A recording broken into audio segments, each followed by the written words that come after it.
Estamos no ar! Esse é o podcast Motorsports.com, edição de número 373.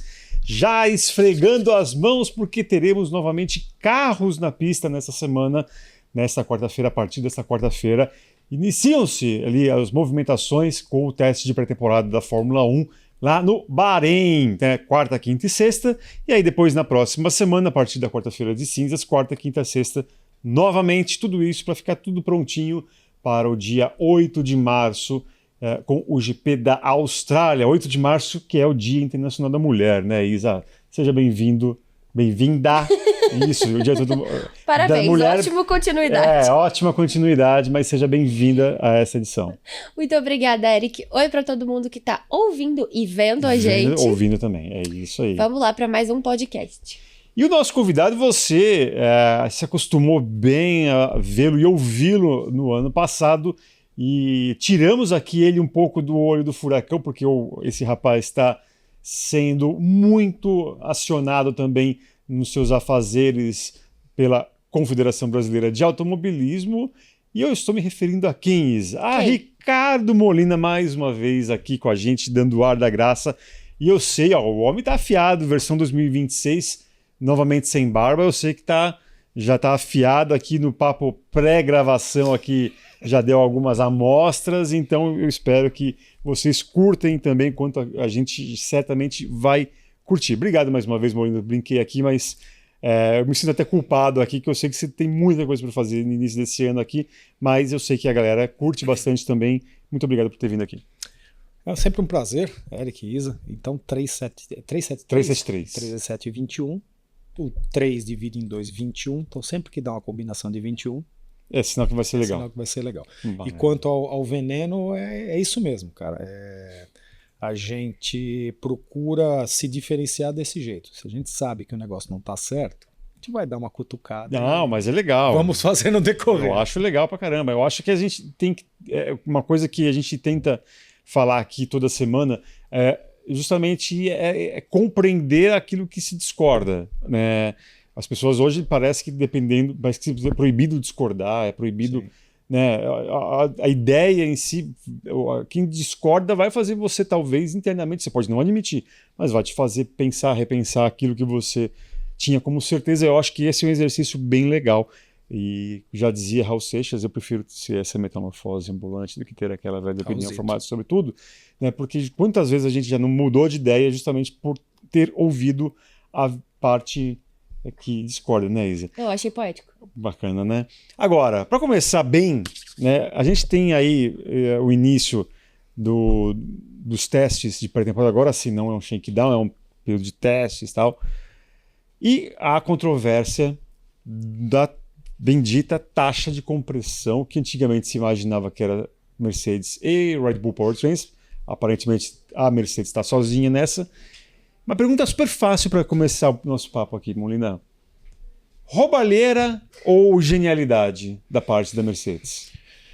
O limite entre os dois é muito tênue, tá? Só que tem uma linha muito clara, que é exatamente o que está escrito. Se o regulamento determina que a medição da taxa de compressão é feita a frio, acabou. Se não tivesse essa cláusula a frio, se a FIA tivesse deixado aberto a frio, a quente, ou da maneira que ela achasse melhor, estaria tudo tranquilo, vamos derrubar esse motor. Mas não, ela escreveu a frio. Por quê? Não se legisla em cima do que não se controla. Como é que você vai medir, fazer essa medição com o motor a quente, completamente quente, você vai aquecê-lo artificialmente? Você não vai fazer com que todas as peças se dilatem da maneira correta. Porque um motor, quando entra em regime térmico, todas as peças estão dentro da dilatação prevista, as folgas e tal. E é praticamente impossível medir isso, porque quando o carro para, imediatamente algumas peças já superaquecem, porque o sistema de cooling de um carro de competição não tem ventoinha, começa por aí, tá? Pelo menos de Fórmula 1 não tem. Tá? Então, não se legisla em cima do que não se controla, e a FIA sabe disso. Então, na minha opinião, a Mercedes, assim como Colin Chapman, Enzo Ferrari, Mauro Forghieri, Gordon Murray e outros, Adrian Newey, próprio Ross Brown, com Sim. aquele técnico da Honda que descobriu o duplo difusor, eles usaram o regulamento de maneira inteligente, extremamente capaz, tá? Genial. Então a minha opinião é essa. Foi um toque de gênio e que, na minha opinião, se a FIA modificar agora, ela vai tomar um processo na casa das centenas de milhões de euros. Eu acho que vale a pena Caramba. a gente trazer, Eric, o que está escrito Ipsis literis no regulamento. Está escrito o seguinte: nenhum cilindro do motor pode ter uma taxa de compressão geométrica superior a 16,0, que é o 16 por 1. O procedimento para medir esse valor deverá ser detalhado por cada fabricante de unidade de potência, de acordo com o documento de diretrizes, né, o FIA F1 DOC C042, e executado à temperatura ambiente. Esse procedimento deve ser aprovado pelo Departamento Técnico da FIA e incluído no dossiê de homologação do fabricante da unidade de potência. Então, é o que diz a regra, e aí é o que o Molina se refere, né? A temperatura ambiente. A gente costuma falar temperatura ambiente Sim, a sim, frio, a frio. né? E temperatura de uso a quente. Se ele tivesse parado aí o parágrafo, né, repete aí a parte final, sem o temperatura ambiente, daria uma brecha para justamente... Nenhum cilindro, né, do motor pode ter uma taxa de compressão geométrica superior a 16,0. Ponto. Pronto. É isso? Se tivesse parado aí. Acabou. Exato. Exato. Aí a FIA poderia modificar a condição de medição a qualquer momento. Uhum. Mas ela sabe que ela não pode ser aberta. Então ela tentou fechar um gap. Ela não contava. Vamos. Por que ela não pode ser aberta? Porque quanto mais aberta a norma, mais chances você dá para aquele exército de engenheiros descubra o gap. Ninguém ganha corrida, campeonato andando dentro do regulamento puro e simples. Aqueles que se destacam andam nas entrelinhas. Isso não quer dizer que ele está contra o regulamento. Ele está transitando naquela zona cinzenta que não foi prevista pelas palavras. Mesmo no Regulamento Nacional de Karting, nós precisamos tomar muito cuidado para mantê-lo vivo. Opa, descobrimos um negócio que a gente não previu, alguém está usando. Podemos fechar. Agora, antes 30 dias, agora com 15 dias, anterior à próxima competição. Uhum. Então o regulamento é vivo, ele vai sendo fechado. Isso no kart. Isso na Fórmula 4, que as peças são homologadas, todas mais ou menos equiparadas. Quando você prevê um investimento de centenas de milhões de euros dentro daquilo que você escreveu, você não pode mudar de uma hora para outra. Você pode, assim, ainda mais a Mercedes, que é a fornecedora da maior parte das equipes. Então você não pode mudar isso. E outra, tem uma outra cláusula, tá, que evoca aquela grande mentira que eu citei para você, que é o chamado espírito da lei. Uhum. Isso existia quando você não tinha um exército de advogados transitando dentro do paddock. Nos tempos românticos, em que, vamos dizer assim, a genialidade era permitida, autorizada, tá? Mas o espírito da lei deveria ser mantido. Então, espírito da lei. Todo mundo usando um pneu Engelbert, um pneu Dunlop, mais ou menos com a mesma capacidade. Se aparecesse um cara ali com um pneu slick de uma vez, não feriria o espírito da lei. Mas o espírito da lei ele não é algo muito subjetivo.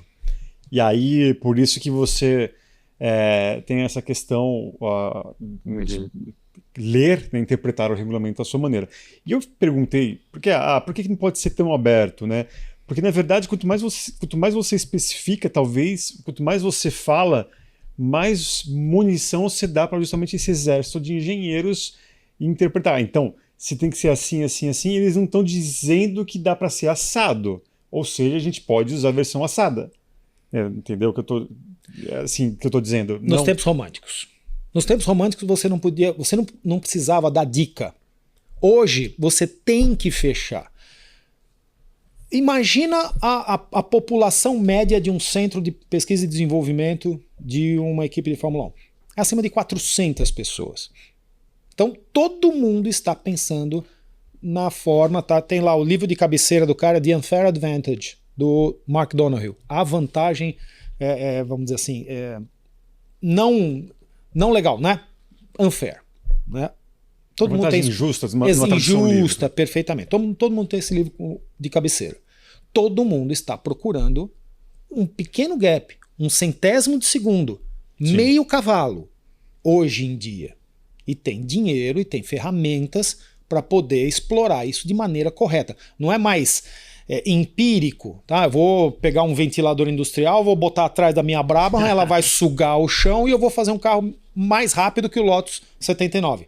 Foi, pegou, fez, deu certo, o Eccleston falou, opa, isto vai prejudicar o meio, vai prejudicar a categoria. Talvez o Bernie Eccleston tenha sido o primeiro a tirar esse negócio do espírito da lei, colocar isso em voga, em destaque, para que não se use mais. Mas por que eu citei o espírito da lei? Tem uma cláusula do regulamento técnico que diz que toda inovação que contraria o espírito das normas terá autorização de uso por 1 ano e então banida. Então já tinha sido aceito entre as equipes, entre os fabricantes, que esta inovação da Mercedes e da Ford seriam autorizadas por 1 ano e depois banidas. Por quê? Neste ano, a FIA vai ter que descobrir um jeito de medir em qualquer condição. Tá? Talvez com sensor, não sei como, mas eles vão ter que descobrir. Então eles têm 1 ano para isso. Agora, mudar de uma hora para outra, tá acontecendo porque a Red Bull percebeu que a treta dela não é tão boa, né? O mojo dela não era tão forte quanto o mojo da Mercedes. Então ela está mudando de lado, porque para ter essa modificação, isso é discutível, tá? Mas tem que ter a super maioria. Então FIA e todas as outras têm que concordar. Mas o prejuízo que vai ser causado à Mercedes financeiro vai gerar uma ação jurídica pesada. A supermaioria, na verdade, são 4 a 5 montadoras, né, das fabricantes, né? E aí é justamente a Red Bull que vira o fiel da balança. Porque ela poderia estar nessa onda e não causaria a supermaioria e a coisa permaneceria. Agora, você acha que, Molina, que no final das contas a Mercedes meio que vai ser autorizada a utilizar esse motor dessa forma por esse ano e, em tese, vai ser proibido para 2027? Eu acho que sim, tá? Porque, vamos lembrar, é um conceito fantástico para usar em carro de rua. Então você tem um motor que tem uma taxa de compressão variável, você pode otimizar o uso desse motor em várias condições, no trânsito, na estrada, no frio, no calor, tá? Porque não é só a mudança da taxa de compressão. Veja bem, já se ventilou que tem uma outra vantagem, tá? Que não é só pistão, não é simplesmente a cabeça do pistão que dilata e preenche mais a câmara de combustão, tem uma dilatação de biela. O comprimento da biela no movimento de stroke, né, quer dizer, na explosão, quando ela está distribuindo as cargas advindas da combustão da gasolina, ou seja lá o que eles vão chamar, tá? Você tem uma divisão de cargas. Uma carga vai atuar sobre o pino-munhão lá do virabrequim e outras são dissipadas pela camisa, né, do cilindro.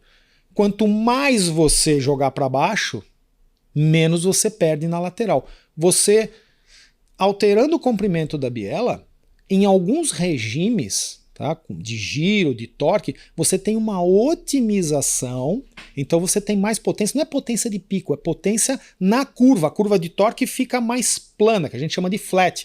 Você conta com mais torque em todo o regime. É um negócio de gênio, tá?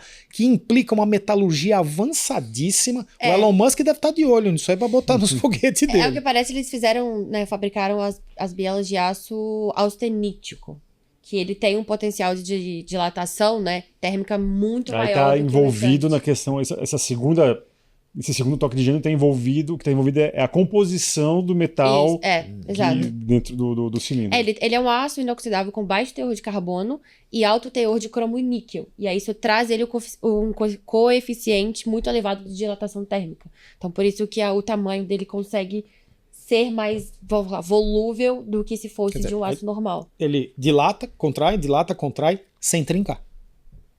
Agora, o quanto essa trinca não está acontecendo? Vários testemunhos, tá, citaram que vários motores da Mercedes foram usados durante os testes na equipe Mercedes. Não era um em cada equipe.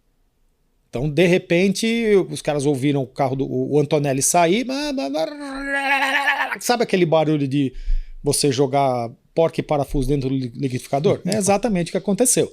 Aí vai, esconde, fecha a tapume, ninguém sabe o que está acontecendo, de repente sai o motor. Zzz, opa, será que é o mesmo? Não é de repente, horas depois. Sim, sim. Então a Mercedes ainda está buscando confiabilidade. Isso é um conceito absurdo. É um conceito absurdo de tecnologia. Não é assim, estalar o dedo, inventei a nova biela e vai estar tudo certo. Não, tem um período aí. Quanto de níquel, quanto de cromo, quanto... Os caras devem ter trazido aí uma coleção de bielas variando em 0 ponto alguma coisa de porcentagem na liga, para poder dar certo. Lógico, eles já viraram isso aí no dinamômetro. Centenas, milhares de horas. Mas quando você vai para a pista, lembrar que o motor é autoportante. Tudo é preso no motor. O motor é preso no monocoque, a suspensão, o câmbio, é tudo preso no motor. Portanto, aquilo sofre uma torção que às vezes não é repetível no dinamômetro. Hoje em dia o dinamômetro já tem modificação para ver lubrificação. Não tem óleo no cárter, é cárter seco, bomba de óleo e tal, mas essa modificação de ângulo já modifica as condições de uso. Só vai enfrentar as condições reais de uso no uso, na pista. Tá? Então eles podem ter enfrentado o problema sim. E tem um ponto interessante também, né? Porque tem se falado que só o truque dessa forma não atinge os 18.1. Chega ao máximo ali, matematicamente falando, de 17.1 de compressão. Então eles estariam usando uma outra coisa. Que aí entra o outro ponto também de discussão, né? Que foi até o Automotor and Sport, que é muito conhecido por essa parte técnica, que eles trazem que eles conectaram uma pequena cavidade, tipo de 1 centímetro, e é ela que também ajuda a fazer essa taxa chegar aos 18.1. Porque sozinho, só com essa parte da biela e toda essa dilatação térmica, não seria o suficiente para os 18. Então teria um negocinho assim, que também ajuda, que aumenta o volume, e com esse volume aumenta a compressão. E vale lembrar também que essa taxa de compressão de 18 por 1 era o padrão da Fórmula 1 até o ano passado. Até o ano passado. Exato. E que foi pedido, inclusive, para que reduzisse, até para ter uma equiparação ali dos motores, das unidades de potência entre as fabricantes, e pediram que fosse reduzida para 16 por 1. Obviamente, talvez ali também, já naquele momento que foi pedido, alguém da Mercedes falou, opa, pode ser aqui que a gente pode dar o nosso pulo do gato de uma maneira legal. E legal, mas de alguma maneira que a gente consiga sair na frente pro ano de 2026. E tem um outro detalhe também, que o espírito da lei desse ano diz que a divisão entre potência elétrica, a potência que advém da recuperação da energia cinética para a elétrica, e a potência que vem do motor de combustão interna, elas têm que ser muito parecidas, é quase 50%. Tá? Só que nós estamos usando um motor com a mesma cilindrada do motor do ano passado. Não tem o MGU-H, mas é basicamente a mesma arquitetura. Lógico, mudou o packaging, o V pode ser um pouco mais largo, você não tem o Venturi e tal, mas é basicamente a mesma coisa. Se você mantivesse a mesma potência específica do ano passado, não conseguiria se atingir esta relevância da parte elétrica. Que o objetivo é esse, tornar o conceito híbrido muito mais avançado e dali obter as vantagens para o carro de rua. Então, por isso também essa necessidade de baixar a taxa de compressão. Só esqueceram de combinar com os alemãos.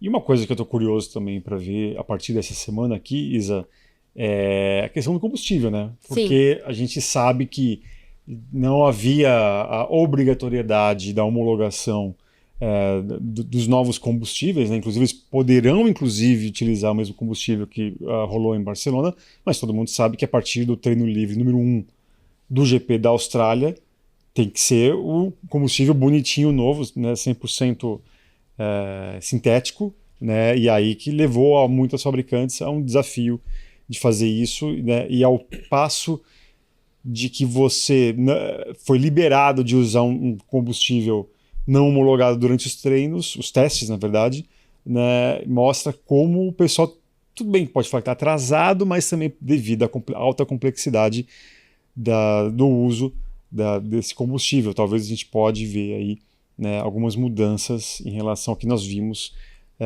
em Barcelona, e especialmente a partir do primeiro treino livre, né, 6 de março, né, 6 de março, que é sexta-feira, né, a gente pode ter algumas mudanças perante aquilo que a gente vai ver ainda lá no Bahrein. Dito isso, senhor Ricardo Molina, a Mercedes é a favorita? Já dá para apontar isso? Eu lembro dos treinos coletivos de 2022, primeiro ano, né, do regulamento anterior de efeito solo. Efeito solo. E da primeira corrida também. Lembra que quebraram as duas Red Bulls? Sim. É uma questão do tanque de combustível. Foi problema de packaging ali, né? Que com um espaço ali no monocoque super estreito, eles tiveram que modificar a rota de muita coisa, deu pau na bomba de combustível, deu um pau bonito ali, né? Eu acho que a gente não vai conseguir entender a ordem de forças com clareza até o meio do ano. Meio do ano. Meio do ano. A Aston Martin, tá? O Adrian Newey veio com um carro com diversos conceitos muito bonitos, tá? Mas que demandam muito desenvolvimento. Tudo que é extremamente radical, que sai do lugar comum, ele vai te causar problemas que você não estava prevendo. Uma coisa é simulação cada vez mais avançada, uma coisa é CFD, uma correlação cada vez maior com a realidade, tá? Transitórios, curva, esse tipo de coisa já é simulável. E outra coisa é você andar em asfalto ondulado, com poeira, com folha de árvore, com garoa, no quente, no frio, no Brasil, no Canadá. Com piloto e com dois pilotos na mesma equipe, mas com diferentes características também. Acho que isso difere muito. Exatamente. Então, eu acho que vai demorar para a gente entender a ordem natural das coisas. Uma coisa que me deixou decepcionado, mas com a pulga atrás da orelha, foi a Williams. A Williams não desenvolveu o carro de 2025. Ele pegou o carro de 2024, fez alguns upgrades, o monocoque era o mesmo, e correu o ano de 2025 inteiro, para focar no carro de 2026. De repente, eles têm problema no crash test. Então estão tentando deixar o carro mais leve e mais estreito. Quanto menor a área de seção transversal, maior o problema da dissipação de energia. Outra coisa, com essa nova norma nós temos 2 estágios de absorção de impacto no bico. A gente tem o crash box original e tem mais uma zona de absorção de impacto para, vamos dizer assim, fechar aquela lacuna que a gente tinha. O primeiro impacto o carro aguenta bem, e o segundo? Né? Lembrar do menino lá, o Antoine, o que mesmo? Hubert. Antoine Hubert. Tá? Foi um impacto lateral, mas o bico da Fórmula 1 agora tem 2 estágios de absorção de impacto.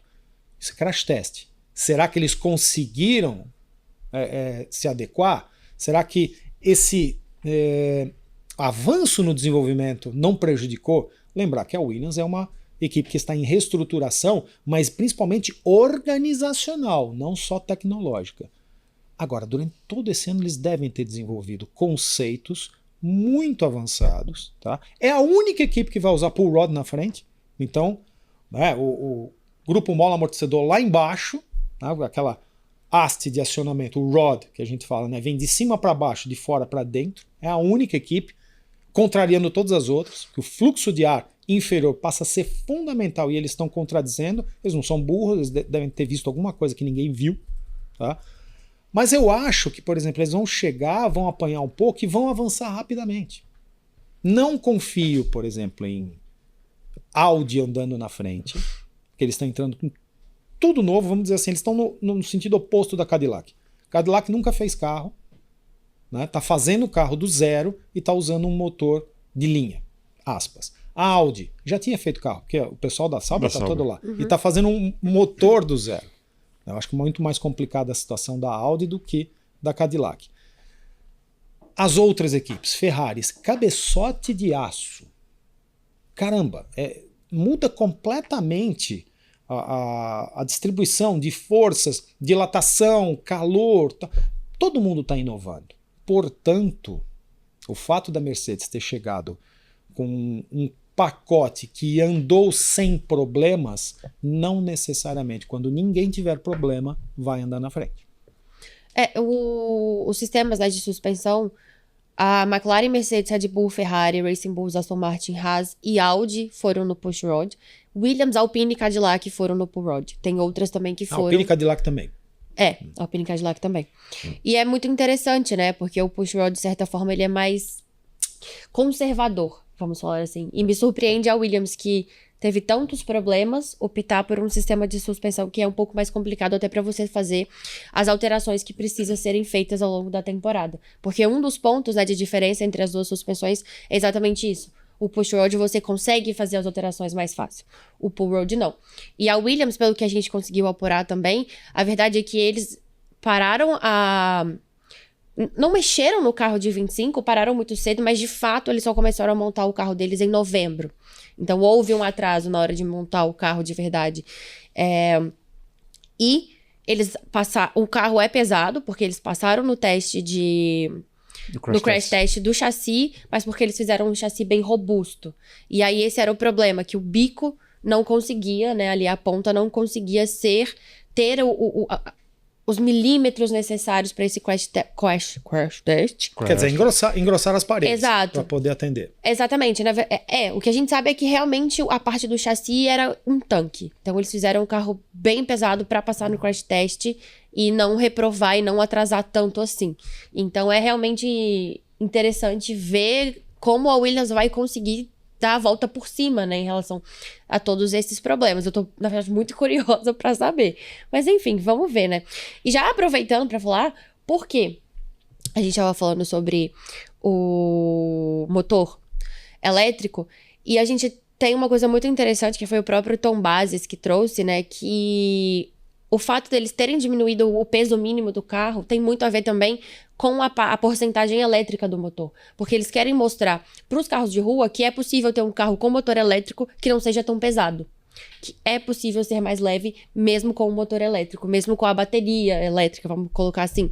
Então, além de eles atenderem um pedido dos pilotos, porque o carro estava ficando muito pesado e estava ficando difícil de pilotar, eles trouxeram essa ideia, que na cabeça deles, né? É um regulamento mais simples.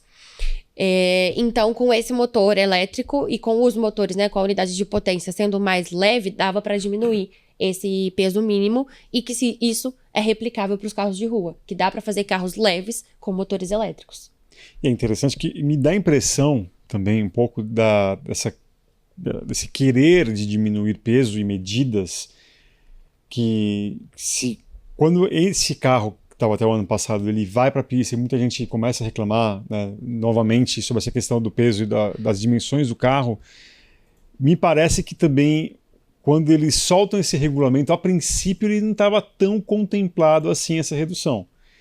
E que eu acho que os pilotos que começaram quase que de maneira uníssona reclamavam, esse carro, o espetáculo só vai melhorar quando esse carro emagrecer, ele ficar menor, emagrecer como eram os carros de antigamente. E aí eu acho que eles tentam fazer, tirar ali um pouco das dimensões, um pouco, né, meio que para responder aos pilotos. Tanto daquilo que já se fala do carro de 30 ou 31, né, já também um pouco mais consideravelmente menor, né, e também mais leve, para você guiar ali de uma maneira mais ágil, para você ter mais pegas ali entre os pilotos. Me dá a impressão sempre que a Fórmula 1 corre, é aquele cachorro que corre atrás do próprio rabo, né, e vai mudando, aí de repente tem que ser um jeito mais pesado, uma outra geração, depois não, tem que ser mais leve, enfim, com mais downforce ou com menos downforce,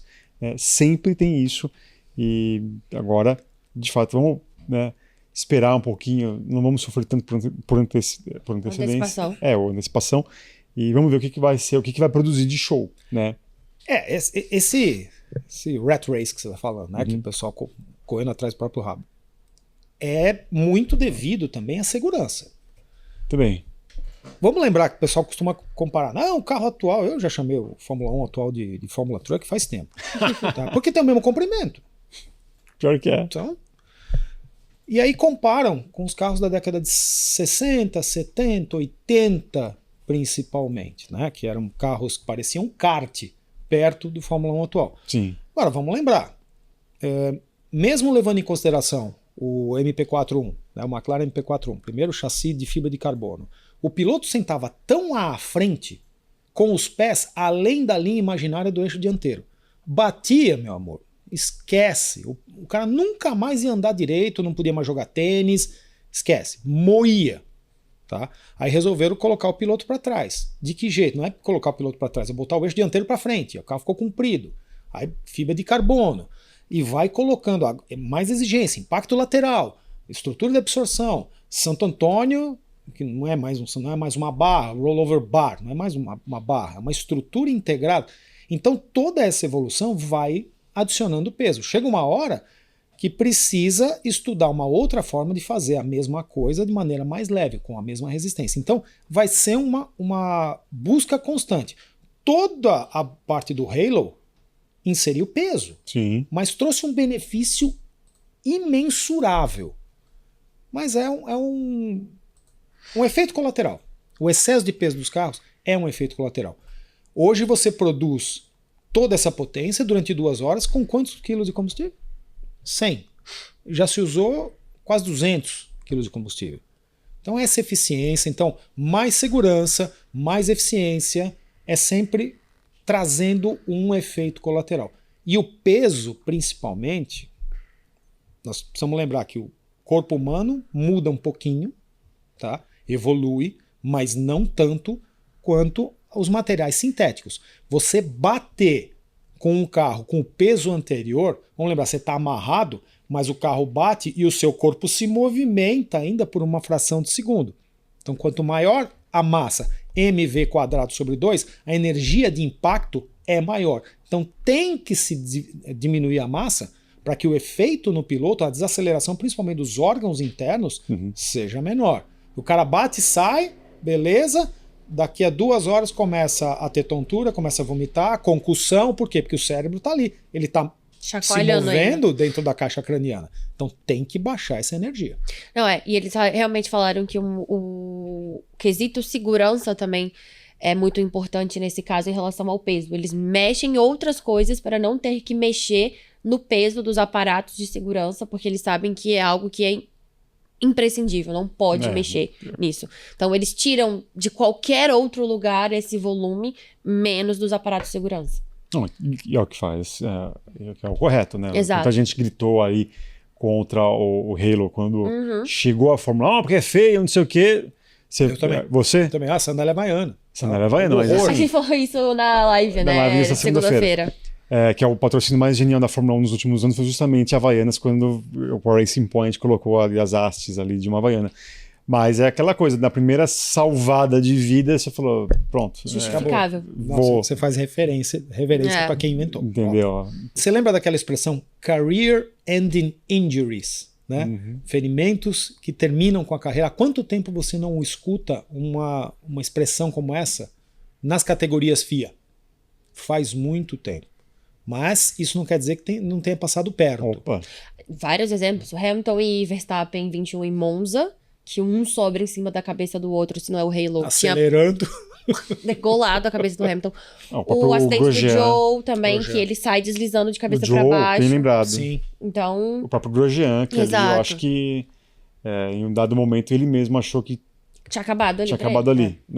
E outros que a gente pode citar aqui. Então, vamos manter assim, né? vamos manter assim, tá bom, Exato, tá tudo bom, certo. Né? E eu reitero minha preocupação, por mais que eu tenha falado da Mercedes, tudo isso começou por causa da Mercedes favorita, mas a qualidade da corrida na chuva, que eu acho que também vai ser interessante observar, já que houve, né, a modificação, tá mais curto, tá menor e tá mais leve, ver também se realmente a gente vai ter uma corrida na chuva com aquele pneu que o Sérgio Maurício sempre fala que nunca era usado, o azulzinho. E a culpa, né? de todos, a culpa menor era do pneu. Exatamente. Se você tem um aspirador sugando o chão o tempo todo e no chão tem água, adivinha o que ele vai virar? Vapor. Né? Ou pulverização. Spray para todo lado. Exato. O carro de efeito solo sempre causou este problema. Até na década de 80, que o efeito solo era muito menor, década de 70, aliás, até 82, sempre causava isso. Outra, né? A alavanca de um carro com um entre-eixos enorme, tá? O momento polar de inércia para você carregar o pneu para poder mudar de direção na chuva, amigo, não é fácil não. Agora, o principal é a visibilidade. Espera-se muito, com a redução de 30% no downforce e confiando muito mais na parte de cima do carro do que na parte de baixo, por enquanto. Né? Os engenheiros vão Dá buscar um jeito. esse downforce, já estão usando o high rake, então... Saudades do rei, inclusive. Exatamente. Então, deve ter corrida na chuva, porque atualmente não tem. Não tem. Né? Chuva torrencial, esquece. Deve ter corrida na Realmente chuva. Canadá, E eles colocaram Spa. também mais iluminação, até por isso, né? Aquelas Luzes, luzinhas no retrovisor é exatamente para isso também. Que em baixa visibilidade você consegue ter mais referências do carro à sua frente, não só a luz de recuperação de energia, agora tem duas nas laterais, porque se você tá perpendicular, quem tá vindo consegue ver a luz do retrovisor que você tá parado ali no meio, por exemplo. Vamos ver. Tô curioso. Como eu disse, Spa normalmente tem chuva, Canadá tem chuva, Brasil tem chuva, né? Brasil. Que Brasil começa com chuva, tem o sol no meio, frio de 15 graus. Em março e novembro. E tem termina a chuva. corrida Tem com 40.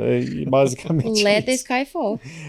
Esse ano teremos novamente TL2, TL3 no Brasil. É Saudades de verdade, TL2, TL3 no voltamos Brasil. à normalidade. Mas é isso. Agora, vamos mudar de assunto, Molina, porque muito se falou que a Red Bull, originalmente uma fabricante de bebidas energéticas, daria com os burros na água como fabricante de motor de Fórmula 1. Né? Já fazia os seus carros, mas agora fabricante de motor.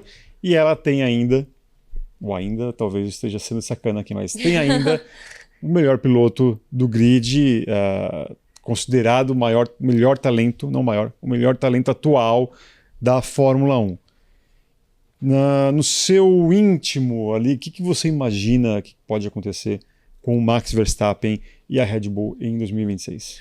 Bom, vamos lembrar que, de novo, ninguém estava andando com o equipamento no limite agora no shakedown. Talvez nos testes coletivos do Bahrein a gente veja um pouco mais de motor lançando biela pela cabeça. Tá? Então, primeiramente, o fato do powertrain Ford ter funcionado muito bem nos 4 carros não exclui problemas, né, teething problems, né, problemas de desenvolvimento daqui para frente. Mas só o fato de ter funcionado muito bem nos 4 carros já é comendável.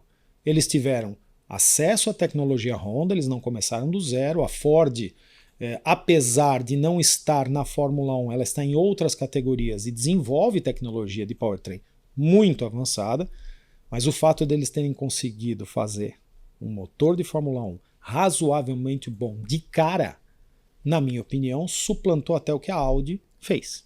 Que a Audi andou menos, se bem que avançando durante os dias, mas andou menos em termos de volta do que, vamos dizer assim, vamos ser justos, né? Tinha 4 carros Ford e 2 carros Audi, mas na média andou menos. Então eu acho que a Ford, nesse caso, sai à frente.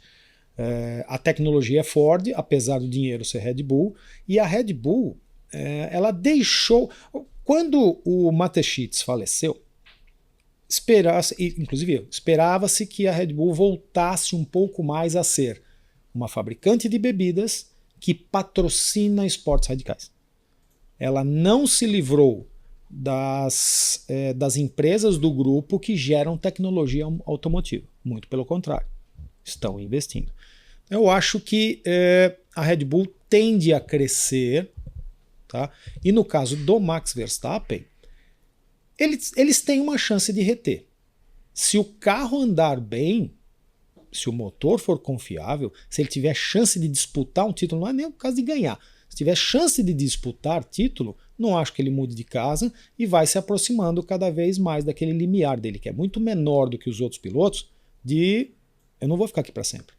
Uma hora eu vou cansar disso aqui, eu já estou cansando, tá? E vou buscar me divertir de outra forma.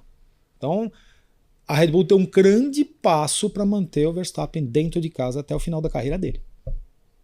Uau, interessante isso. Agora, você acredita... Eu confesso que eu não acredito, eu não compro muito a ideia que ele fala que não está lá vai ficar na Fórmula 1 para bater os recordes, não sei o quê.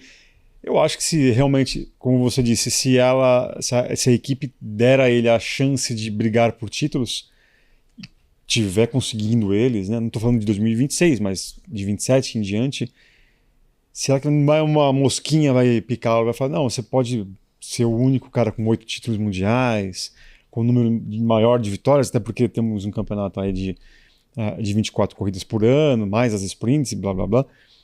Você compra essa ideia que realmente ele pode estar de saco cheio em 2028 e falar, vou correr de GT, ficar no simulador? Compro. Eu também. Compro. A postura dele até hoje foi meio que assim, tô vaporizando, não é esse o verbo, mas tô vaporizando porque pensam de mim. Entendeu? Ele é um cara com uma autoestima tão grande, tá, que talvez ele faça diferente. Ele seja tão grande que ele faça diferente. Eu não vou ficar aqui para bater recorde. Eu já provei quem eu sou, agora eu vou viver de outra forma. Cara, quantas provas são esse ano? 24? 24 finais de semana de prova. Fora mudança de fuso horário, testes, obrigações contratuais com patrocinadores. A vida do cara tem que ser isso. A vida dele não é só isso. Ele tem uma vida familiar muito bem constituída. Era um gap na vida dele, porque durante a infância e adolescência não teve. Tá? O pai parava a Kombi, mandava ele descer na Bélgica para ele ir andando até a Holanda porque ele não ganhou a corrida. Então, amigo, desculpa. Isso cria um buraco na personalidade do cara. Se ele tá afim de investir neste lado da vida, cara, como assim, a maior parte das pessoas que trabalham 14 horas por dia, CEO de empresa, gostaria de ter essa oportunidade. Ele vai exercer essa oportunidade. Então esse limiar do saco cheio, vou viver, pode acontecer antes ou depois de mudar de casa. Mas o limiar, para mim, não tá muito longe, não. Eu também acho não. Se a Red Bull der para ele carro para disputar, ele vai terminar a carreira dentro da Red Bull. E eu acho que o Verstappen vai muito também pelo que realmente diverte ele, pelo bel prazer, assim. Ele gosta de correr. Tanto que quando ele não tá correndo na Fórmula 1, ele tá correndo de outras formas. A partir do momento que a Fórmula 1 deixar de ser algo prazeroso pra ele, ele vai falar, não quero mais fazer isso e vou correr de outra categoria. A gente sabe que ele gosta de endurance. Tipo, 10 finais de semana, não 24. Exatamente. Então ele vai conseguir unir o melhor dos dois mundos, né? Que é não ter tantos compromissos além de correr, porque a gente sabe que ele detesta todos esses compromissos fora da pista. E aí, se você tira isso, essa parte obrigatória pra ele, deixa ele correr poucos fins de semana, sem ter que lidar com a mídia e voltando pra casa de jatinho particular, é muito fácil ele trocar todos esses 24 fins de semana por uma vida mais tranquila nesse quesito. Não, eu digo isso, não é que eu tô chamando aqui o Verstappen de mentiroso. É que é ser humano. Poxa vida, se vai dar uma sorte aí com a própria Red Bull e oferece a ele um carro que vai dar para ele brigar pelo título, e a gente sabe com a capacidade do Verstappen, se não vai ser muito tentador, falar assim, poxa, esse regulamento vai ficar até 30, dá para ganhar mais alguns títulos. Eu acho que ele vai muito de vaidade. Acho que eu não vejo ele com esse tipo de vaidade. Se você virasse pra mim e falasse o Alonso nessa mesma época, eu falaria, fica. Com certeza. Fica pra poder bater todos os recordes. Eu acho que tem muito de personalidade, de vaidade. Não vejo esse tipo de vaidade no Verstappen, por exemplo. Você pegar os pilotos da Mercedes, os históricos daí da última grande encrenca entre pilotos de equipe, ele é muito mais Rosberg do que Hamilton. O Rosberg chegou uma hora e falou, eu sacrifiquei tudo, eu não tive presente no parto da minha filha, minha mulher quase morreu, para poder disputar esse título. Chega. É mais ou menos essa linha que eu vejo. Lógico, Verstappen é muito maior do que Rosberg, mas é mais nessa linha. Os Rosbergs, inclusive. Exato. São dois, ou mais, diga-se de passagem. Sim, sim. Vamos ver. Eu acho que vai ser também um outro ponto interessante aí. Agora, a gente citou aqui o Rosberg, mas o ex-companheiro de equipe, ex-rival, Lewis Hamilton também pode ter um ano decisivo. Né? Você citou ali como é que vai ser a diferença aí do motor Ferrari, mas o resto, né, o contexto. Vai lembrar que a gente está gravando esse programa aqui no dia 10 de fevereiro, a não ser que isso aconteça nos próximos minutos, nas próximas horas, mas Lewis Hamilton ainda não tem um engenheiro de corrida. E aí? Como é que vai ser isso e como que ele pode, aí no decorrer do ano, vai pendê-lo para a aposentadoria ou a saída dele ou para a permanência na Ferrari? A dificuldade de nomear um novo engenheiro para ele já prova como é difícil. Tá? A convivência com Hamilton. E não é porque ele é uma pessoa difícil, ele é exigente. Com ele, com todo mundo que está em volta.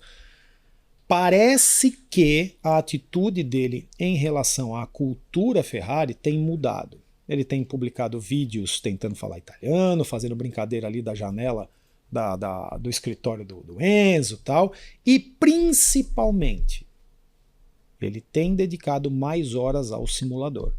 Vai mudar tudo na forma de tocar, em como gerenciar a corrida, como gerenciar a bateria, a aerodinâmica ativa.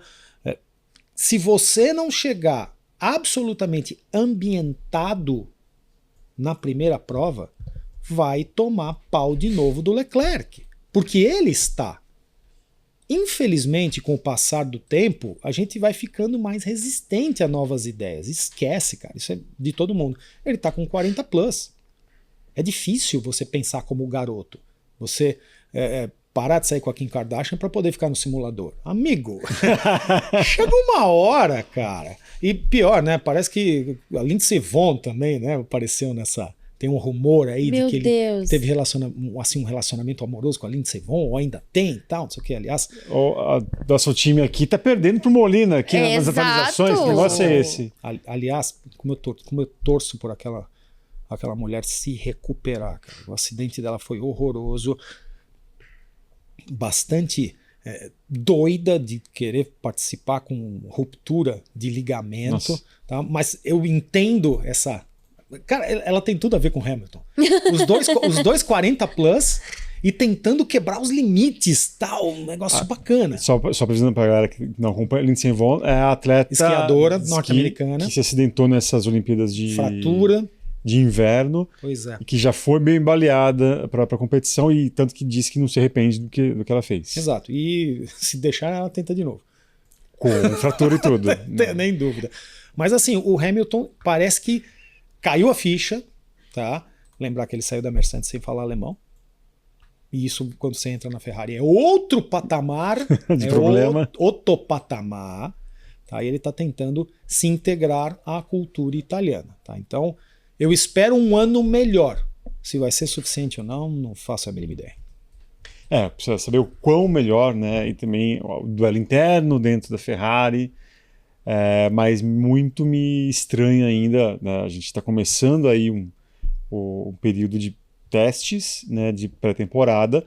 Vale lembrar aqui na primeira parte ali em Barcelona, o Brian Bozzi, né, que é do Charles Leclerc, quebrou o galho ali no momento em que o Hamilton ia para a pista. Agora, como é que vai ser? Né? De novo, né, o engenheiro do Leclerc tem que pedir um dobrado aí, né? Porque vai fazer aí os 3 dias full time, né? Será que eles estão querendo comprar o Bono?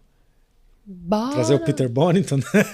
Não sei. Não, né? parece que é um da McLaren, né? Um dos engenheiros da McLaren. Eu acho que vai ser um pouco difícil levarem alguém de E a fora, essa altura do campeonato, literalmente para começar o campeonato, vai... E o cara ter que se adaptar também à cultura italiana? Exato. Trazer Exato. alguém de dentro, é complicado. Então eu acho que vai acabar sendo promovido alguém ali de confiança do próprio Hamilton, pelo menos nesse primeiro. Alguém de confiança do Hamilton dentro da Ferrari tá difícil de achar, hein? Por isso talvez demora, Pois né? Então a gente não tem aí uma ideia. Vamos ver. Eu acho que nesse caso me estranha muito. Eu não sei se foi tão planejada assim. Muita gente acha que o remanejamento do Ricardo Adame, né? algo mais planejado, mas se fosse realmente planejado, já teríamos o nome aí. Já para se ambientar, para ter um entrosamento ali. Sim. A temporada tá batendo na porta, né? Tá batendo na porta. E aí eu acho que esses testes seriam, entre outras coisas, para você testar o carro, testar também, já ter ali um mínimo de comunicação. Não, e os dois têm que trabalhar juntos no simulador. Sim. Cada dia que passa é menos oportunidade de integração. Assim, que ele possa ter ali um engenheiro às portas do GP da Austrália, beleza, vai gerar mais entretenimento pra gente, que vai ser engraçado. Vai. A conversa entre os dois Ou ali. trágico. Ou trágico. O fã do Hamilton não vai gostar muito, né? Mas como gerar histórias, notícias, realmente vai acabar acontecendo. Da mesma forma que com o Adame, os dois tinham DRs ali durante a corrida, o que acabava também sendo um destaque nos melhores momentos, ou piores, entenda como quiser, dentro da história da corrida. E para falar, obviamente, a gente nunca foge, você já citou também a Audi, as diferenças, né, do que o tamanho do buraco ou dos desafios, tanto de Audi quanto de Cadillac. Como você vê o Gabriel Bortoleto inserido nesse contexto, Molina? Acho que tanto o Bortoleto quanto o Hülkenberg, quanto a equipe, quanto o board lá em Wolfsburg. Vamos começar tudo de novo. Primeira bandeirada de chegada. Completamos uma prova. Primeiro ponto. Marcamos o primeiro ponto. Primeiro pódio. Vai ter pódio? Vai ser tudo de novo. Não, quando vier, virá. Tentamos tirar aqui. Virá. Virá? Acho que ainda esse ano. A Volkswagen não entra em nada para tomar pau.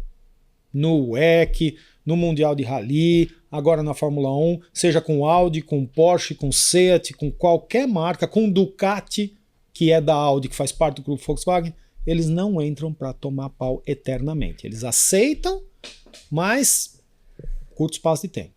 Vai rolar cabeça. Não tenho dúvida disso, tá? Porque a exigência é muito alta e alguém vai espanar. Só quem trabalhou dentro do ambiente VW, né, em alemão, Volkswagen, sabe como a pressão interna é altíssima, tá? Mas eles vão chegar lá. Se vão ser campeões, se nós vamos ter vitória nesse ano, não faço a mínima ideia. Quanto tempo vai demorar? Também não sei. Mas a pressão vai ser monstruosa. A primeira prova, a segunda prova, Audi. Escuta, cadê meu ponto? Cadê minha vitória? Ó quanto que nós estamos investindo. Ó, você não está atendendo mais. Até logo. Vai ser assim. É cruel.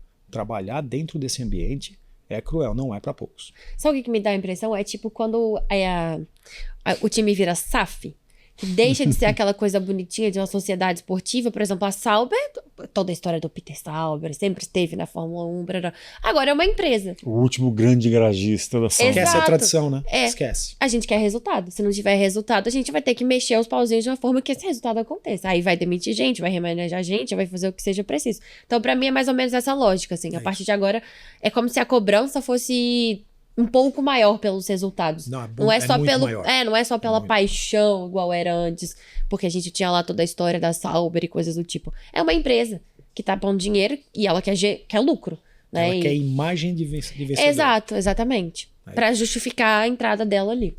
E se o pessoal da Audi vê que a Mercedes se saiu bem nesse novo regulamento, aí pode apressar um pouquinho essas tomadas de decisão.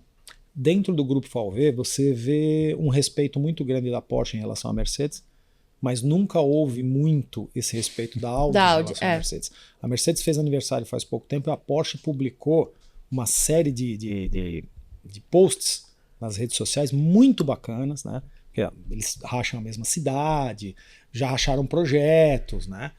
Mas a Audi não tem muito isso em relação à Mercedes, não. A rivalidade é maior. Eles sabem que estão entrando, aspas, num degrau muito mais baixo do que a Mercedes está, mas não querem ficar lá por muito tempo. Verdade. E como você vê o Bortoleto no meio disso tudo? Crescimento muito forte. Tá? A equipe Sauber, onde ele estreou, tinha esse ambiente mais familiar. Esquece, agora o meio é corporativo. As cobranças serão maiores, os sorrisos serão mais raros, tá? E mesmo com os resultados, vai durar até segunda de manhã. A partir da segunda de manhã, esquece festa, próximo degrau da escada de ascensão. Ele vai ter que se acostumar com isso. Num segundo ano, obviamente tem a cobrança, até como piloto, todo mundo a gente fala aqui, inclusive nós mesmos falamos que obviamente a cobrança, a compreensão desse ano vai ser diferente, por mais que seja um carro que possa nascer ruim, né? Mas ao mesmo tempo também ele vai ter que ser cobrado porque ele já vai conhecer como funciona o métier da Fórmula 1. Vai voltar às pistas em que ele já conhece, inclusive aquelas que ele não conhecia e se deu mal em 2025. Então acho que vai ser muito interessante também observar o comportamento do Gabriel Bortoleto, não só dentro da pista, mas também fora dela. E aí também, para um time também que ano passado era todo mundo rookie. O próprio Jonathan Whitley. O engenheiro dele. O Jonathan Whitley como chefe de equipe, não como no primeiro ano dele na Fórmula 1, mas como a postura ali de chefe de equipe. Chefe de montadora, né? É bem diferente numa reunião onde tiverem todos os chefes de equipe, o jeito que ele vai chegar batendo nos outros. Porque agora não tem um amiguinho ali, ninguém ali sai para tomar cerveja. O Ayao Komatsu já sentiu isso, porque agora ele vem com o peso da Toyota, toda a tomada de ar já vem com uma cara de Toyota, a Haas não vai durar muito com o nome de Haas, minha opinião, tá? E o Jonathan Whitney agora está chegando com todo o peso de Wolfsburg pelas costas, de Ingolstadt também.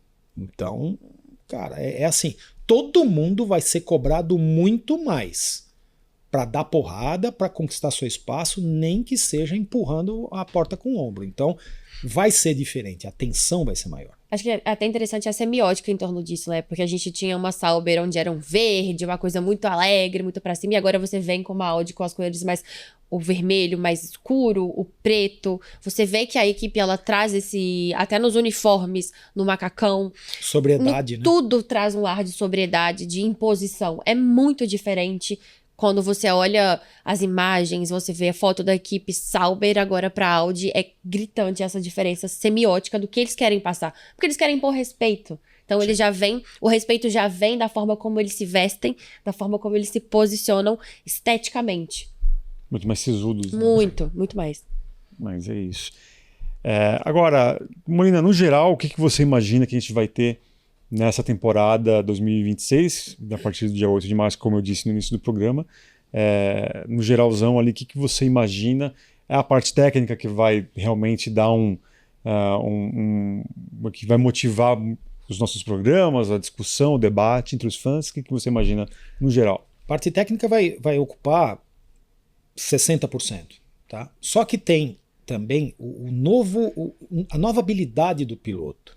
Tá? Como ele vai gerenciar esses recursos, como que os pilotos que têm um racecraft, né, que é uma habilidade de corrida, não só velocidade pura, mas uma visão maior da corrida, vão lidar com esses problemas e recursos. Alonso e Sainz, por exemplo. Pronto. 2 exemplos assim de caras que têm uma visão muito abrangente de tudo. Eles sabem tudo que está acontecendo em volta. Verstappen também. Sim. Verstappen tinha vez que assistia a corrida pelo telão cada vez que ele passava para saber o que está se passando lá atrás.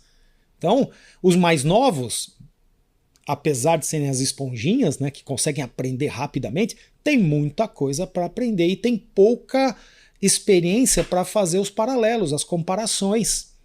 Esses caras que a gente citou têm uma experiência larga, então eu acho que vai ser muito interessante ver o balanço entre experiência e vontade de aprender. Agora, não descarto que tenhamos alguns acidentes muito sérios.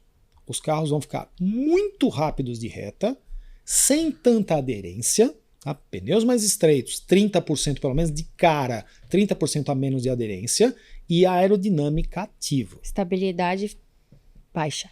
E esse funcionamento confiável da aerodinâmica ativa, eu espero que nunca falhe, porque se falhar, você imagina em Baku, no ponto de frenagem, a asa traseira fecha e a da frente fica aberta. Pelo amor de Deus. Eles vão ter que colocar aquela área de escape mais 2 bairros para lá, dentro da cidade. É, o cara tem espaço para bater. Então eu espero que isso nunca aconteça. Mas você sabe como é que é a lei de Murphy, né? Bater na mesa aqui. Inclusive o próprio Alonso já tá revoltadíssimo, né? Depois da primeira experiência, ele falou que é péssimo, que vai ser tudo muito mecânico, né? Porque o piloto vai ter que ficar muito preocupado com todas as coisas que ele vai ter que administrar dentro do carro. O boost, a hora de usar a energia para ultrapassar, tem que fazer lico, tem que não sei o quê, que não sei o quê, que não sei o quê. Então, ele já deu seus primeiros pitacos falando que ele achou tenebroso. É piloto de caça. Virou piloto de caça. Dentro de um combate, você tem que gerenciar o teu radar, você tem que gerenciar que tipo de míssil você vai usar canhão ou não, você tem que estar suportando o G, você tem que ver quem é que está à sua volta querendo te abater. Meu amigo, não tá fácil não. Nem piloto de Airbus 380 vai ter tanto trabalho quanto um piloto de Fórmula 1. Mas tomara que realmente, se tiver pelo menos algum acidente, que não seja realmente nada preocupante. Sim. Agora, mudando de assunto, falar do Ricardo Molina mesmo. Né? A galera, nesses últimos anos, se acostumou a te ouvir, né? Nos treinos da Fórmula 1, mas também na Fórmula 2, Fórmula 3. E o que você pretende fazer esse ano de 2020? Você já está fazendo, você tem um trabalho muito importante também na Confederação Brasileira de Automobilismo. Né? Além da CBA, o que mais você está fazendo, Molina? Esse ano eu estou focando muito no trabalho da CBA. Tá? Eu estou no Conselho Nacional de Kart, já 6º ano. Ano passado eu entrei no Conselho Técnico e Desportivo Nacional. Estou muito focado em Fórmula 4, regulamento, gestão ali esportiva e técnica no que compete à CBA, ajudando no que puder, tanto a Audace quanto a Vicar. Tá? E tive a grata surpresa de ter tido um sinal verde domingo passado de um protocolo para adaptação de kart a pilotos com necessidades especiais, que agora voltou a ser piloto com deficiência, PCD, né? Chamava PPNE, quando eu fiz esse projeto ano passado. Então me deram sinal verde para desenvolver protótipo, tá, de karts com essa adaptação de maneira segura. Tá? Então agora vamos fazer protótipo, vamos chamar alguns pilotos nessa condição que querem ingressar nos campeonatos nacionais, e a gente pretende colocar esses pilotos com absoluta segurança dentro do campeonato nacional para disputar com todo mundo. Que legal. Então é um projeto que a gente está desenvolvendo. Eu estou inativo, tá, no ambiente de comentário, TV e tal. Recebi um convite, não deu muito certo, mas então, por enquanto, estou muito focado na minha fábrica. Tá? Nós também desenvolvemos um equipamento de segurança muito bacana, que são as barreiras de impacto de espuma, tá? Uma espuma especial, com densidade correta. Testamos no Campeonato Brasileiro do ano passado. Alguns pilotos fizeram o teste para nós e deu certo. Deram umas catimbadas ali que foi braba e a barreira segurou bem. E agora a gente vai começar a implantar em alguns kartódromos. E futuramente vamos desenvolver para motociclismo e para autódromos também. Mas um passo de cada vez, porque é item de segurança. Então não dá para chutar, não dá para arriscar. Só vai dar o próximo passo à medida que o anterior estiver muito bem desenvolvido e implementado. Maravilha. A gente aqui vai acabar enchendo mais a paciência de Ricardo Molino no decorrer do ano, né? Obviamente, com o decorrer do campeonato, conforme o campeonato estiver passando, com algumas polêmicas, né? Eu lembro da participação dele aqui quando o Verstappen acabou dando no meio do Russell. Uma das últimas que eu vi. Depois ele teve a manha de vir duas vezes aqui. Eu não estava aqui no podcast motorsport.com por questões de férias, né? Obviamente. Questões de quê? Férias. Como é que é isso? Férias no período que você não trabalha. Em tese, você não trabalha. Nossa. Só descansa. Eu não sei o que é isso. Mas é isso. Deve fazer uns 20 anos que eu não basicamente. Algo parecido. Na escola, quando você tinha férias escolares, lembra? Isso. Mas como era escola militar, também não... Ixi. Maria, mas também... Aí ele não ajuda, né? Não ajuda. Eu gosto de sarna, para me coçar. Exatamente.